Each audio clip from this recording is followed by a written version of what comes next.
I'm Kelly Siegel, and this is Harder Than Life, a podcast about self-love, self-awareness, business, and health. We tell outrageous stories and boil everything down to simple, practical advice you can start using today. Let's get living. Welcome back to the Harder Than Life podcast. It's no secret how much I love kids and charity. Having a 14-year-old daughter myself, I understand the importance of a good, solid role model, communication, and consistency, especially for aforementioned young adults. The person with me today is an expert at helping teens and young adults unleash their potential. He is the host of his very own podcast titled Pathways to Greatness.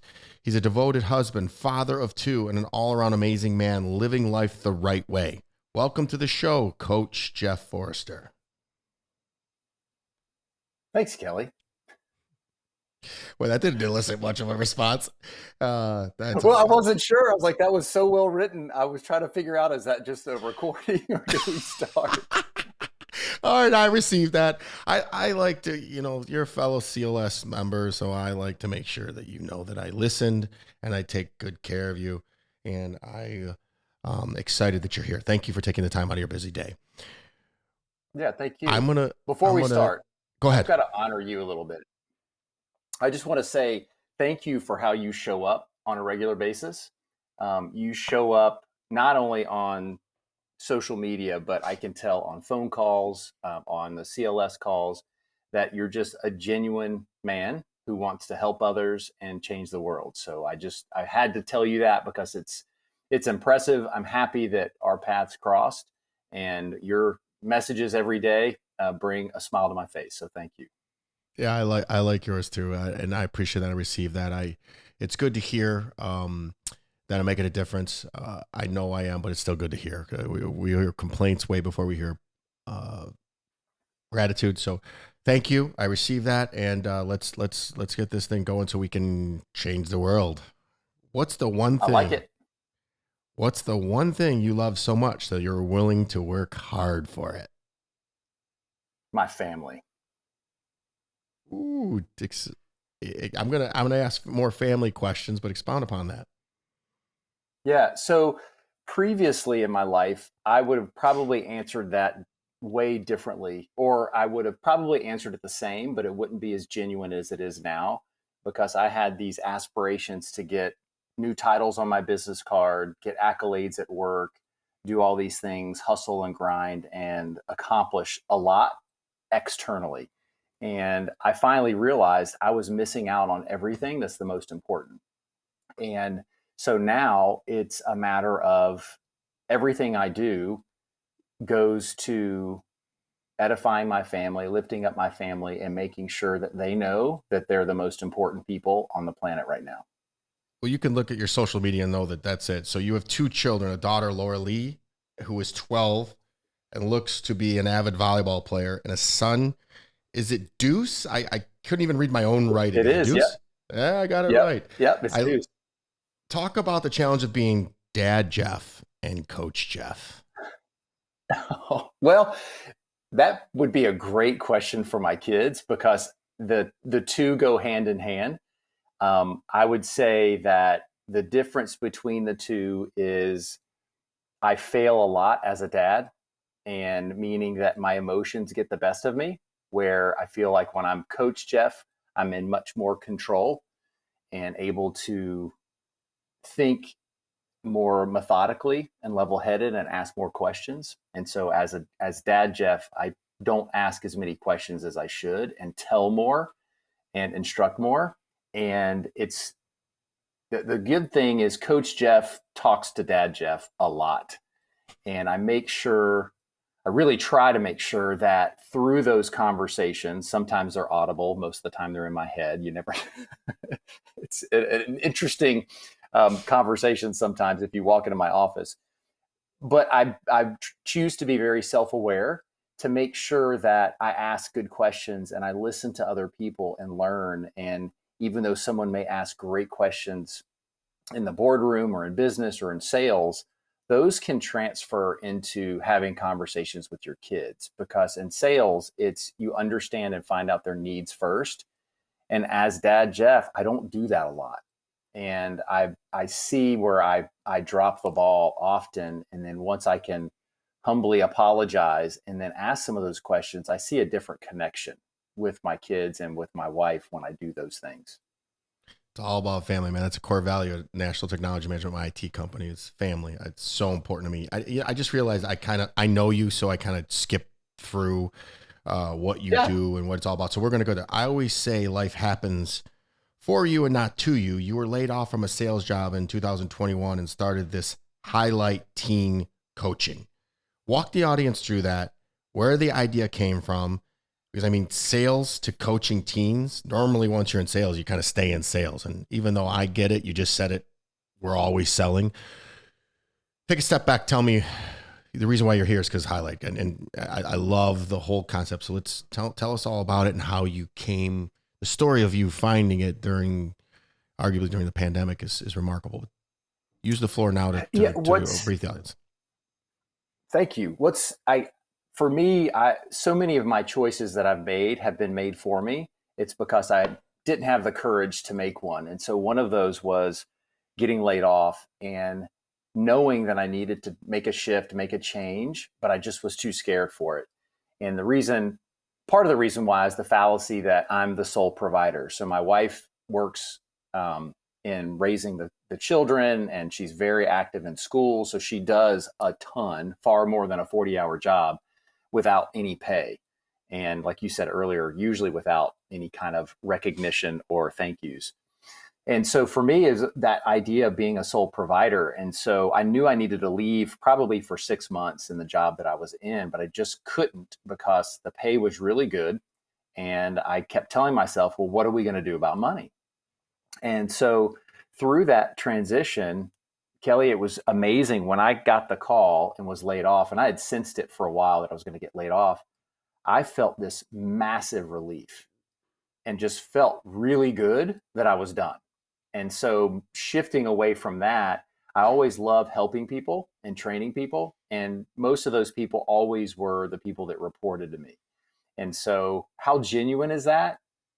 Some people I think were genuine in hearing and listening to what I was talking about. I wanted to share, but a lot of times it was, he's my boss, so I have to listen. So from that transition, I wanted to be a coach and had always wanted to. And so during I already had another W-2 job lined up, was going to go back into sales that pays well, not a lot of work and not a lot of difficulty. And then from that, I was laying on the couch during my prayer time, and I just heard God say to me was, which path is going to require you to have more faith in me to provide? I was like, well, unfortunately, that's an easy question, because if I go the other route, that's the Fortune, 25, Fortune 10 company that's going to provide me a paycheck. The other way, I'm going to have to learn a lot. And I've been an employee for the past 20 plus years. And so had a conversation with my wife, and we both kind of gulped, and we have done well with our money and our savings. And so I said, look, if we're going to do this, because it had to be an us decision, because like I said, as I had shifted away from me being the sole decision maker and trying to do everything on my own to, okay, this has to be a collective decision, because if she's not supporting me, I'm done. And it would end up probably being the end of our marriage. And so through that, we made the decision to go full forward in coaching. And I was looking to do coaching on the level similar to like Craig, leaders, business people, adults. And I had come across a Facebook post of a local coach here, Hi-Lite Coaching and Consulting, that focused on teens and young adults. I thought, okay, that's an interesting group of people and target audience to focus on, because they are really, really important. If we don't teach teens and young adults the right skills, the future is not going to be bright. And through conversations, we've come together and made the decision to make a formal partnership to really look at helping teens and young adults, give them the skills that we wish we would have had. Ed Milet, I know you're a big fan of his. He had Roy Vaden on his podcast, and he talked about is that we're qualified to help the people who we once were. And I look back at my high school, teenage years and realize that I've kind of had to figure it out. My father passed away my senior year in high school, so I had to grow up pretty quick, and I stumbled through it. And it's one of those things that as we start to learn the things that we need to know, we realize, wow, if I would have learned that just a few minutes or a few years, a few hours, whatever it may be, earlier, I could have avoided a lot of the challenges and I potentially could have helped more people. So that's my goal, is to go back and help young people. And when we say young adults, that's 18 to 35, to have the life skills that most of their parents, unfortunately, don't have either. And so you can't teach something you don't know. And so through my passion of self-development, like you and like others that we surround ourselves with, I just want to give that back. And we offer a ton of great opportunities for students that just didn't see that there was an option for them. And some of the success stories are massive, of people who have like terrifying anxiety of just not wanting to talk to people, not to look anybody in the eye. And then once they go through a group setting and we work through them finding their values, to see all of a sudden a glimmer in their eye, and their shoulders go back, they stand up tall. And next thing you know, 7 weeks later, they're like leading the group. And it's miraculous to see, once you just give someone an uplifting word, you give them some of their confidence and pride in themselves, to see what they're capable of. I love that. And you said so many things I'm going to unpack on that. And so you were too afraid, and I'm going to paraphrase, but I just got to recap this for the audience. You were too afraid to make the leap, but God pushed you there. That's universal signs, man. That's awesome. And then you went into teaching youth, which is absolutely paramount, because that's our future. And my audience, my daughter's 14, so all her friends follow me and watch me. And then when this yesterday was a half day, had all her friends over, and all the boys wanted to come over and talk to me. So you also finished it with, we are qualified to help our previous selves. So I was at a disadvantage. I was physically, emotionally abused by my parents and told I was nothing. So that's why I get up here and rant and rave. I'm playing with house money, man. I shouldn't be here. So you bet your behind that I'm going to freaking show up every single day. That's why I'm a big boy, because I got abused and I started working out so nobody could ever abuse me. So I am a poster child for the 15 to 30-year-olds. That's who I really want to affect. So that's why you're on this podcast right now, because hopefully your audience will catch me and say that he's the model. And that's really what I want to do, because you can become whatever you want in this world. And if you just take a step back and surrender a little bit. I know it sounds funny. Everybody's like, work. Surrender a little bit. Let the universe, you called it God, it will send you the signs. And everything bad that happened to me literally was for me to be able to the tough son of a gun today. So if you think that if you're 15 to 30 and you're listening to this from Jeff's or mine, and you think that the world is closing in on you, keep going, because it turns out okay. And you're going to bat 1,000, you're going to win. So, and if you, the negative works too, that way too. So if you're doing bad, the universe will keep sending you the signs to redirect you. It's just, if you're silly like me and ignore those signs, at some point it will level you up. So good luck fighting the universe. It doesn't work. So listen to Jeff, go to the coaching, go over and follow Jeff on Instagram and Facebook. His handles will be in the show notes. His daily posts, and you can you feel the love for his daughter and his son. And we're going to go right into that little Jeff, like what you just said. I saw a picture of you as a slightly overweight, at least it looked like from the headshot on social media, with braces at 15. What's the one piece of advice you would give him if you were sitting with us right now? Oh, such a good one. So I wasn't just a little overweight, Kelly. I'm just trying to I be was a polite. fat kid. No, I'm a fat kid. I'm a self-professed fat kid. And it Wait, came hold on. I want to from, jump in here. I apologize. So again, yeah, what Roy Vaden said, we're qualified to help. So we're qualified to help the person we used to be. So if you're a fat kid with braces, listen to Jeff, folks. Listen to him. So keep going. yeah. So one of the pieces of advice that I would give is to do hard things. And I know that your podcast is called Harder Than Life. And I quit everything that was hard, Mm. everything. And I didn't know how to do anything difficult because I was so focused on the outcome. And I know you've talked about this in a lot of your posts, is that I had it all backwards. I was more concerned with the accolades after the fact and not understanding the most important part of preparation is the process. And the better the process, usually the better the outcome. But the outcome will let you down almost every single time. Is you can accomplish a gold medal, and you hear interviews with these people and they're like, okay, well, that wasn't anything that I had thought it would be. And then they go searching for something else. But you get so much out of just the doing the hard things, because not that it calluses the mind, but just like you have, you know, big arms and a big chest, that didn't come from just lifting a pillow. You had to add resistance to your body and to your muscles to get stronger.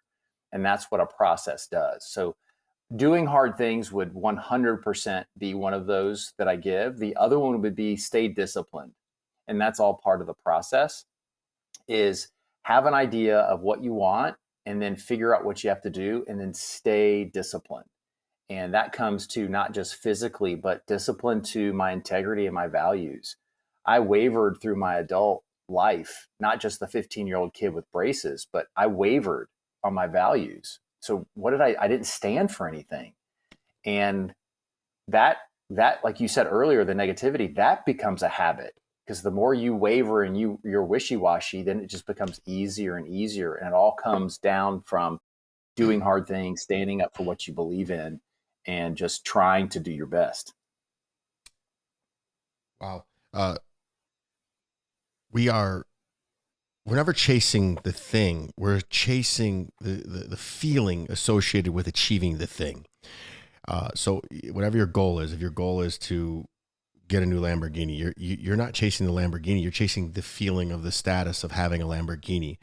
You can achieve that very same feeling all along the process and don't even care about achieving whatever it is you're choosing. So that feeling comes about who you're becoming every single day. And I was just reminded this yesterday is, hey, look around and smell the roses daily, because it's pretty freaking good. I keep chasing helping people, and it's no secret that I want to donate a boatload of money from the Harder Than Life podcast to 3 charities, and it's all I'm hyper focused on. And I keep forgetting that it's meeting the Jeffs. It's giving. I just had Dylan Smith on before you, and then I got another one coming on after you, and I'm so curious and loving of people that the process. I'm forgetting the process. This isn't, we're not going to die and win some freaking prize. So it's all about the process and who you're becoming during the process. And every day I'm getting just a little bit better and a little bit better. So that's my little bit of advice for the audience. What difference did someone make in your life as a child? Another good question. It's interesting, is that my parents weren't athletes. They weren't into sports, but I had an 8th grade teacher that came. I went to a small private Christian school, and this gentleman came to the school. I was in 8th grade, and he loved sports. So he's like, we don't have a basketball team. We don't have it was, again, a small school flag football team. And he introduced athletics to me, and basketball specifically was the first thing. And I just loved it. I'm again, not only am I a fat kid, I was, 6 feet tall in the 6th grade. I didn't grow much after that. I'm 6'2", but still, it was one of those things that I excelled. and I got encouragement from him. And it was one of those things that without that, I'm not sure what I would have done through high school, but it just gave me a chance to be confident about something. Again, I wasn't a great shooter, but I could rebound the heck out of the ball, and I was big, and nobody could move me out of the way. So I was like the Dennis Rodman of small Christian schools in Gainesville, Florida. So again, not a big conference, but it doesn't matter. Like you said a second ago, it's not the Lamborghini, it's the process. It's, having confidence in myself just changed the whole trajectory of my youth, I feel, because I had something to do. I had something physical to do and not just sit around, because I can be an introvert. I guess I probably am an introvert because I'll give an example. If I see a neighbor out in front of the house and I got to walk the dog, I wait until they walk past the house before I go outside and walk the dog because I don't want to have a conversation. But it gave me a chance to win. It gave me a chance to find someone other than my parents, because I have amazing parents. Like my dad was my hero and my mom is still my hero. So this has nothing that I had to find a substitute for them. But it was good to have someone other than my parents tell me that I was good, tell me that I had promise. And that's something that I just encourage everybody to do, regardless if you're 15 or if you're 50, is to give someone a kind word, because you don't know how that's going to change. I interviewed somebody the other day on my podcast, and somebody just came up to him and said, "You know what? I feel strongly that you have an evangelistic nature about you and that you have a calling to do that." And he's like, "I never thought about that." And so that changed his whole trajectory. Like his whole path in life has changed because of a kind, confident word that someone gave him, that he's like, "You know what? Maybe that is my calling." And it just came from just a regular, she had no idea why she was telling him that. She's just like, "I feel compelled to tell you that I appreciate you and I think this is your calling. So do that." And that's what I wish, again, as I was younger, that because of my self-esteem issues, I didn't do that enough. And that's a challenge that I give anybody today when they listen to this. Just say something nice to somebody out of the blue, somebody that you know. You can text them, I guess, but just pick up the phone and just call and leave a message on their voicemail and tell them how much you appreciate them. It will change their entire day. What works really well? Voice memos. Sending the voice memos. Yep. Craig and I exchange voice memos all the time. They're hilarious. Or a video message if you're so inclined. You're going to hear now exactly. I think we heard a little bit of this, but you're going to hear why I named this Harder Than Life. So my story was a little different. So I didn't have supportive parents, and I was too scared. I had issues. I was a small little scrawny kid, but I leaned into that scaredness and just persevered. And that's what I mean by harder than life. When I tell you I was small, I was told I was stupid, and I put a chip on my shoulder and I plowed through that. And to this day, if I get scared, which almost never happens, that's the first sign that I'm like, okay, I got to work harder and I got to plow through it. So I am a buffalo. I go right into the proverbial storm, and I know I'm going to come out successful every single time. So the moral story is there's more than one way, more than one method to be successful and to win in this world. Either be kind, be nice, or create your own internal manifestation and trudge forward. So either way works as long as you get to the quarterback at the end of the day. And it's a good story. I wish, I remember in high school, I lived with my sister my senior year, and we were already full blown partying, and teachers already would know that we'd be walking in at 17 hungover. And I remember one of the teachers saying, "The AA boys are here," and nobody did a thing because it was just get them graduated and get them out of here. It's just so weird how different times are now. Oh, I know, right? I'm curious is what would be a piece of advice you would give your younger self? Wow, that's a good one. It changes every day. I would say that you are loved and you matter. Mm, Uh, I don't lack confidence. I lack love. Uh, mm. you see that. I'm not afraid ever. I used up all my fear growing up, but I didn't get any love. And that's why I enjoy our CLS family. It's why I enjoy doing these podcasts. And that's why I enjoy giving back, because I get the love that I require from that. My parents were never around, so it was tough. And I've been in therapy for years, and I still am working on it, and I still am grinding through it. But the more I learn, the more I realize I don't know, and I'm humble as can be, and I'm just gonna enjoy every single day. And I would also say, be patient, and probably one last thing would be, don't drink as much as I did.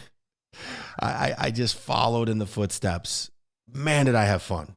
I didn't cause any major damages that I know of. I didn't get a DUI. Nothing bad happened. It's just I blinked my eye and I was 43 years old and going, there's more to life. So I wish I would have. I mean, like I said, I was 16 years old and I was a regular drinker. 16, 17 years old. It was regular. So from 16 to 43, I drank a lot.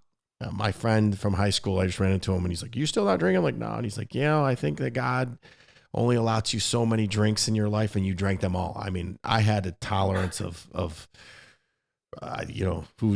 of a who knows. I could drink under the table, and that was a badge of honor. So I don't know that I would have listened, and that's the problem. And I probably would have said, "Listen."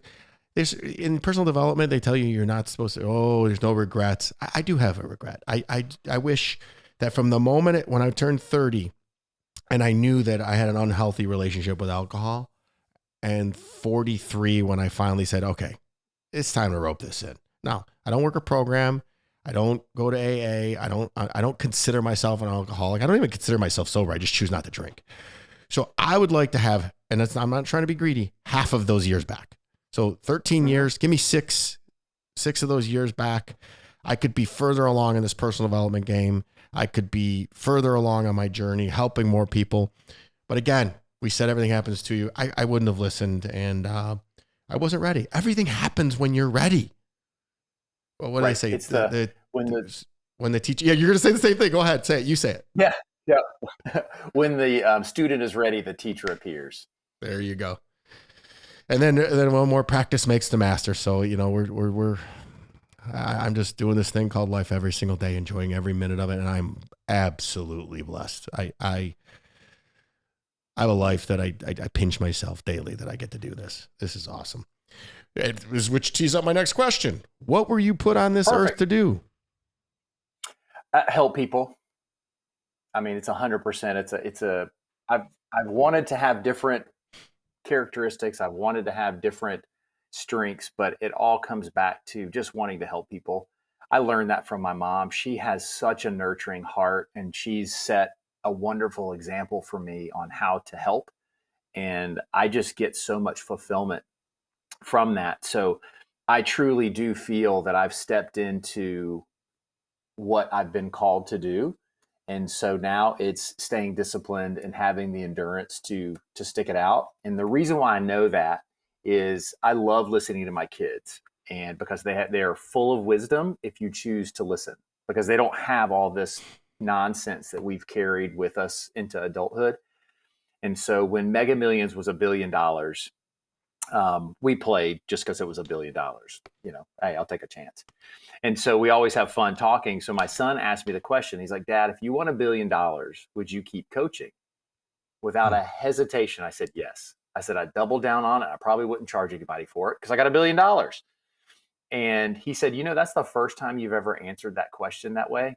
And that's when I realized I'm doing what I was called to do, because it's not about the money. It's not about the recognition. It's about helping others accomplish more and to have life skills to avoid what we just talked about, giving them 6 years back. Are they going to listen? Probably not to 100% of what we have to say. But just think about if you're talking to a 16-year-old And then they go through their life challenges because they're going to make mistakes. But then all of a sudden, maybe at 21 or at 22 or at 19, they go, oh, wait a minute. I remember what Coach Jeff said about my values. Let me sit down and think about my values again. And that in and of itself could change the trajectory of their life. And so I set a goal back of this at the beginning of the year that I want to impact 1 million lives over the next 5 years. And Ooh. people started asking me, well, how are you going to measure that? I was like, dude, don't get hung up and wrapped around the axle about how I'm going to measure that. I have a mindset that I want to impact 1 million people. And that's a ripple effect. It's what helping one person and that person helping one person is. I won't ever see the true million unless I'm speaking in front of, a stadium like Craig is, or having a huge community or where you could count that. But it's more of a mentality of it, because when I first sat down and thought about it, Kelly, the number was 10,000. And then I immediately heard in my head, so that's not big enough. And I was like, all right, 100,000. And then I heard that's not big enough. I'm talking like I could hear those words, not big enough. And so then I was like, okay, 1 million. And it's like, okay, that'll do for now. And it just changed. It changed my whole 2023 and what I want to do.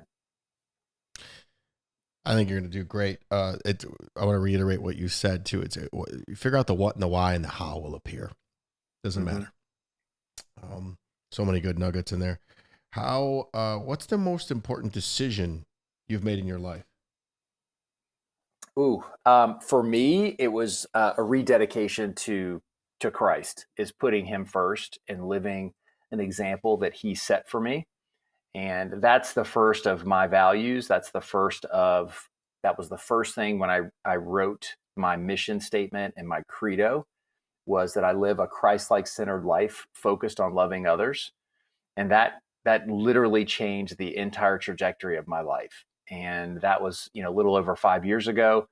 And I reorganized my life, have God first, family second, work third. And I do everything I can, and I do my best. I fail a lot, but to measure all of my decisions in that order to make sure, because if I'm giving God the glory, then my family's going to be well taken care of, and the people that I work with are going to be well served. And if I can just keep doing those things, then I won't have as many mistakes as I have in the past. So you sound like you have a direct line to God or your Jesus Christ. Would you ask him the next time you talk to him what he's trying to teach me right now? Because I am going through it. I'm kidding. I'm kidding, because you know what? This is when the growth happens. When things are tough, yes, is when you get the most growth. And boy, life is teaching me right now, but man, do I love this. It's like a big, because it's growth. You're growing. If you were offered a mulligan in life, what would you do over?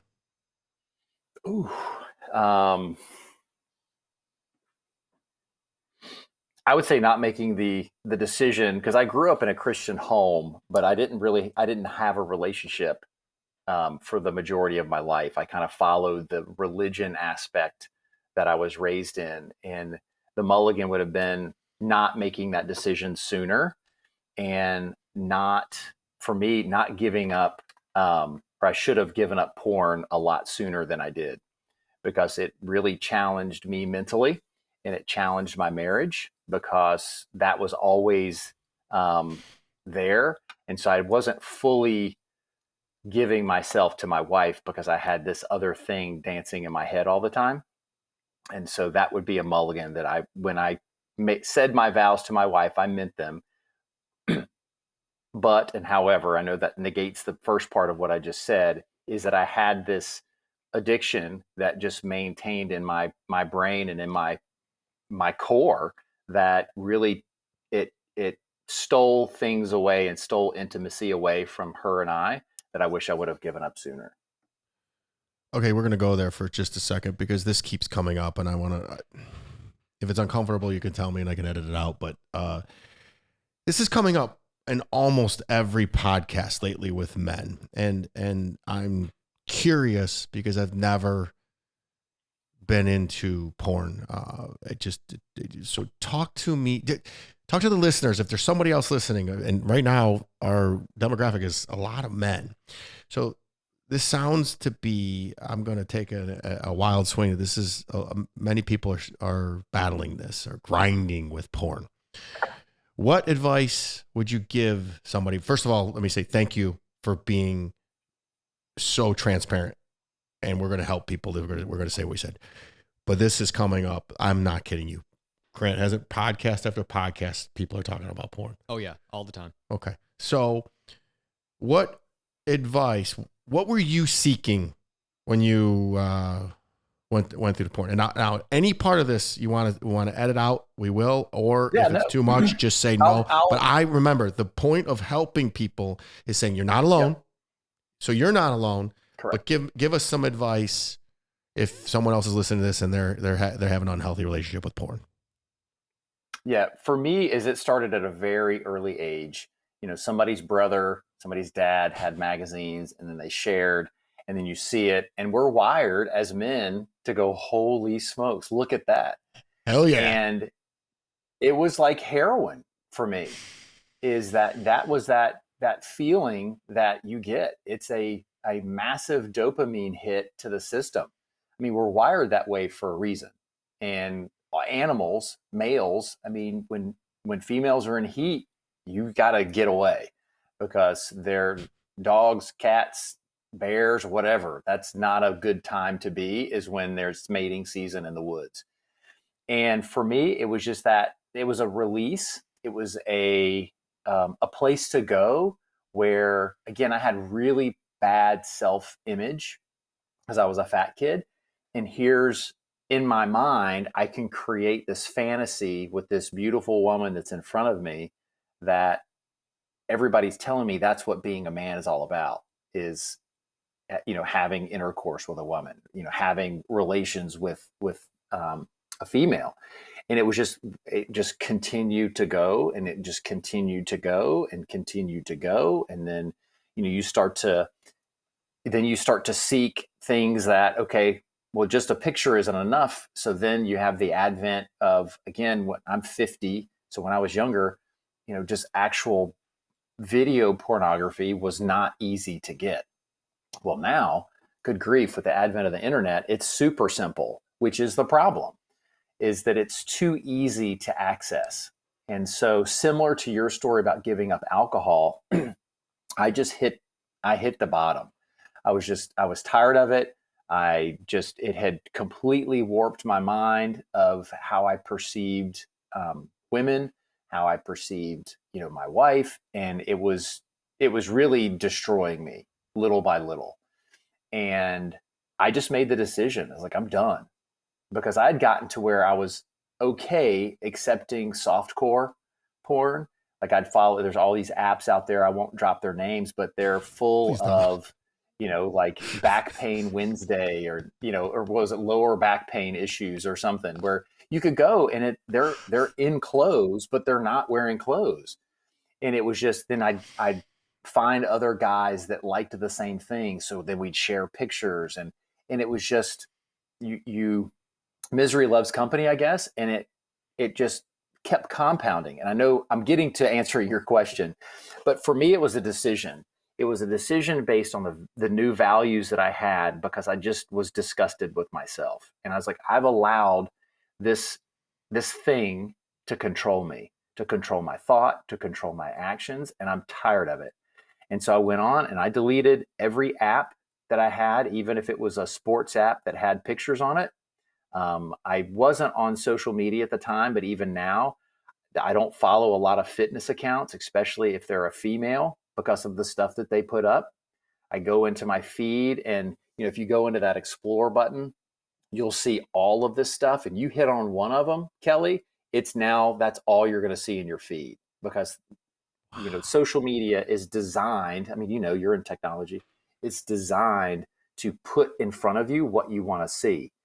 And so I have to go in and say, I don't want to see it. I don't want to see it. And so then it's learned that. And it's hard. There's days that are very difficult. And similar to other situations. I have a couple of buddies that I reach out to and I go, look, man, I'm having a hard day. I haven't done it. I can honestly say I've been completely porn free for over 5 years. Hell yeah. And it's just the best thing ever because with quitting drinking is once you're out of it, you go, wow, boy, did I waste a lot of time and energy and I missed out on a lot.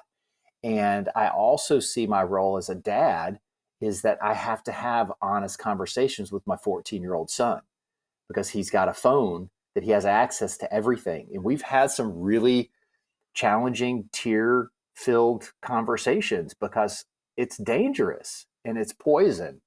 And people don't see it because as society, we just continue to make it better and better. And you have fitness models and you have all these different things that, some of these fitness models, they're in great shape. They have great lessons, but they have a million followers because they're beautiful.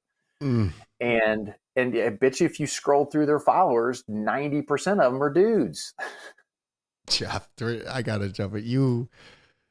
You're fabulous. Thank you for sharing that. That's gonna help somebody. And I tell you, I love women. I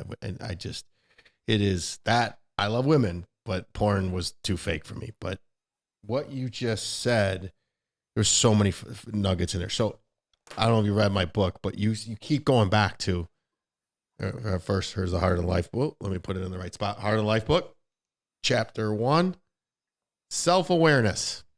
So Yep. you were self-aware, and you said that's what you teach your kids to be, self-aware. So first you said, okay, is this serving me? And then you make the hard decisions to get it out, to eliminate it. But I want to talk about addiction because so many people at a young age think, oh, it's not that bad.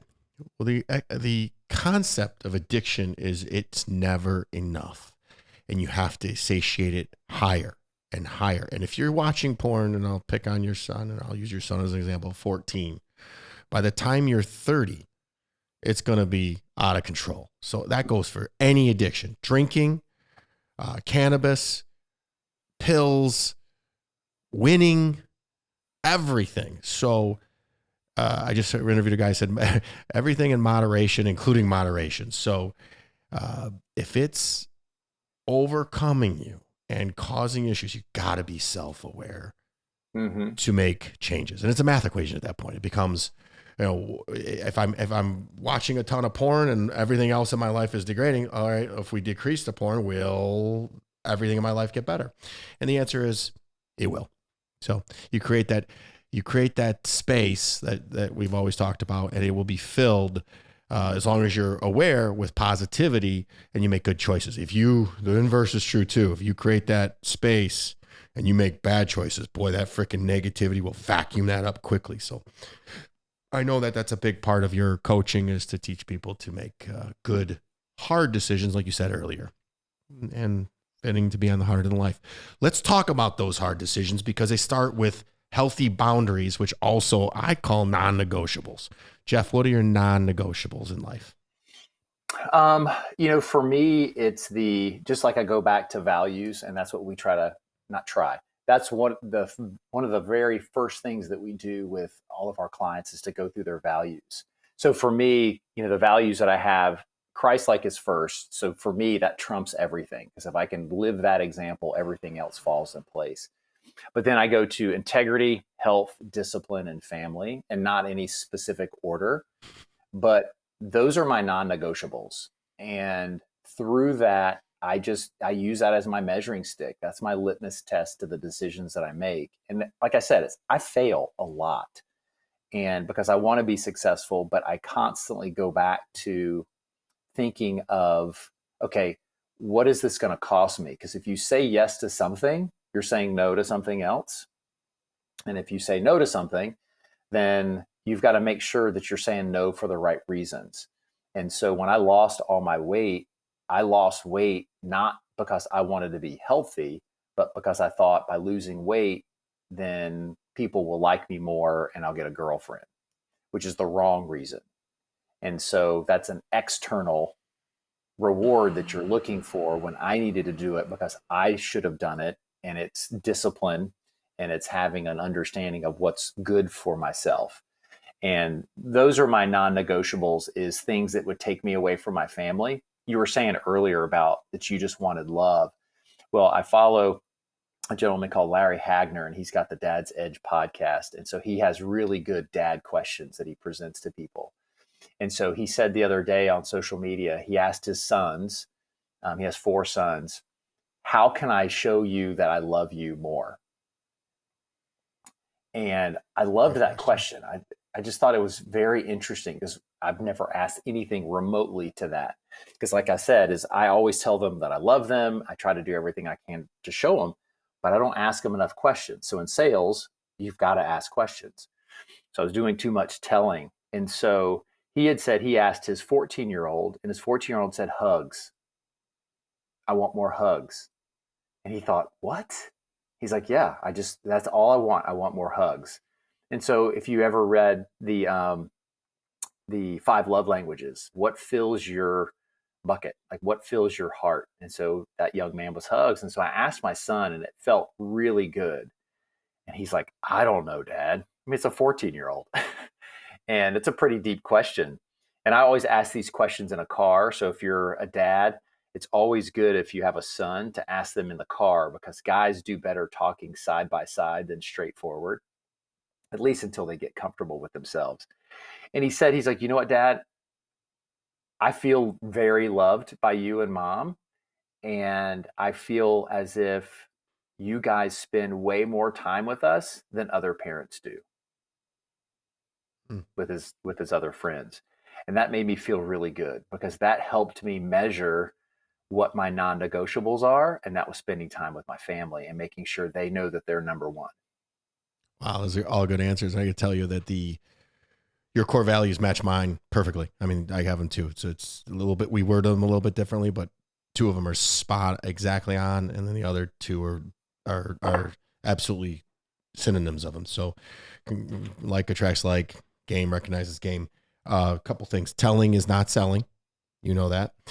Yep. Don't be the hover parent. We got to let these kids feel things out for themselves. That's how you learn. They got to fail too, so they learn. We're all too often as parents, we want to create this complete comfort zone, padded room, so they don't fall. And I've been working on that very, very hard as a father, letting my daughter, she doesn't have 1/10 of the discomfort that I had, nor do I want her to, but she needs to experience a little bit more difficulty. As I was leaving this morning, I looked in her bathroom.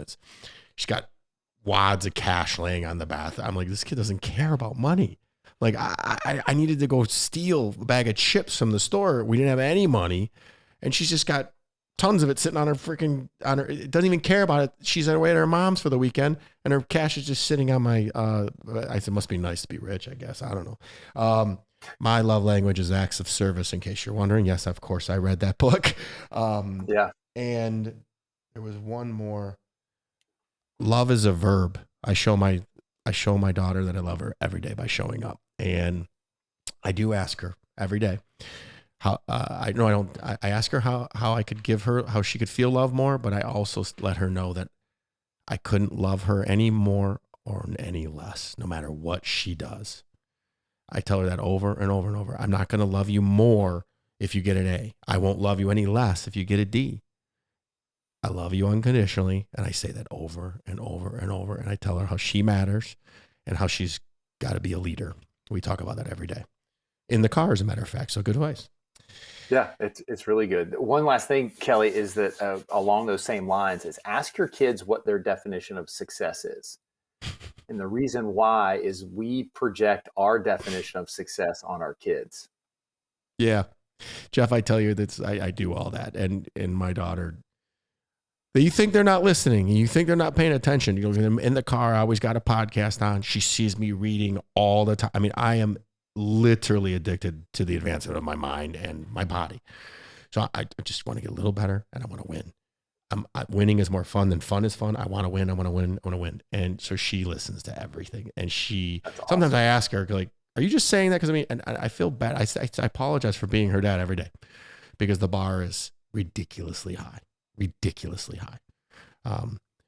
So it's better than being low. I don't know how many stories could come out the way mine did. I mean, I'm very grateful that mine did, but there was so much harder than life and so much more perseverance that didn't need to take place if there was just a little bit of love and compassion in my family. But my parents did the best they could, and I forgive them, and I had to let that go. Last question. Well, two more questions. What's the best and worst advice you've ever received? That I could do it on my own. That's the worst, because you can't. And I found myself many times isolating myself because I felt like I could do it on my own, and I let myself down all the time. And that you talked about it earlier, then that negativity can perpetuate just a nonstop cycle. I'm a ruminator by nature. And so if I did one thing bad, then I'm like, well, then I'm a failure. So I had a fixed mindset where you had a growth mindset. And that would be the worst piece of advice, is that I could do it on my own. The best piece of advice. Can I interrupt for just a second? Yeah. I got yelled at one time because I quit alcohol completely alone. I did. I went in solitude and I shut myself out. I didn't need to. I had a million friends. Everybody wanted to support me. I just needed to be alone. I had to go through it alone. And I had some lady like tell me, it's like, how, that is the stupidest thing you could have ever done. She was very devout AA, and and you know, first thing in AA, by the way, is admitting you're powerless over alcohol, which is self-awareness. So, but she said, that's the stupidest thing. Don't you ever tell people to do that. You wouldn't have to do it alone. And I said, you know, all due respect, however you get there, you get there. So I did have to, there is a little bit of solitude, a little bit of self-introspect that is good, but it takes a freaking village. Because after I got going, I received a book, a book about alcohol from a bar owner friend of mine that I wasn't completely convinced I was going to quit, or 100%. I was 6 months into it. I was kind of wavering, and I got this book, and I was like, whoa, I'm done. So it takes a village, but there is some good points of being solitude. However you get there, because life is good on the other side of that controlling of addictions. Right. Well, like you said, is you have to make the decision. Somebody else can't make it for you. So to your point, as I echo what you share, is that once you make that decision, you decide what you want to accomplish, that's when you start asking for help. Yeah, that's, you know, I can tell you this much. There's nobody stopping me from drinking right now. I was a A1, A class, #1 partier, and I could rock it out with the best of them. I can go out tonight and get a limo and go and rock it out, not hurt anybody, and have drinks and have a blast. I'd rather stay home and read tonight. It's Friday, and recharge and get up and go to the gym tomorrow. And if I have a choice for either one, I'm going to do. If it was so much better drinking, I would do that. But I'm not. I choose this. It's so much better. And you have fun without it, so you don't use it as a crutch. Yeah, I'm more crazy now. So we gotta. I'm getting flagged by my producer. We gotta get ready. Well, give me the worst advice. That was the worst advice. So the best advice would be to be disciplined and kind of learn how to do hard things. So those are the two things that I know it's two, but they go hand in hand. But do hard things. Consistency and discipline, man. It's. If you do something for a long time, you'll get good at it. How can I personally support you, buddy? Just thank you for having me on here. And, you know, like you said, the listeners, if they go to highlightcoaching.com, they can find everything out about what we do. You can follow me on all my socials. It'll be in the show notes. It's easy. It's Jeff and then the number 4 Esther on every platform that's out there. And they can find me there. And I'd love to help, whatever it is. So let's connect and see what we can do and move you forward. Those will all be in the show notes for anybody that wants to click on them. And if everybody wants to get in contact with Jeff, because his story is fantastic. He's in the Florida area, Orlando specifically. So if you're going down to Disney, hey, there you go. You can reach out to me, and I have a line to him, and he is doing great things. And I love you very much, and I'm really, really proud of you. And if there's anything I can do ever, I'm a text away. I'm going to remind everybody that each and every episode is sponsored by National Technology Management, the easiest and best IT company to do business with, delivering peace of mind with technology every day. Until next week, be harder than life. Thanks, Jeff. Thank you for listening. Please rate and subscribe to Harder Than Life, and let's take this to the next level. Get connected at the links below.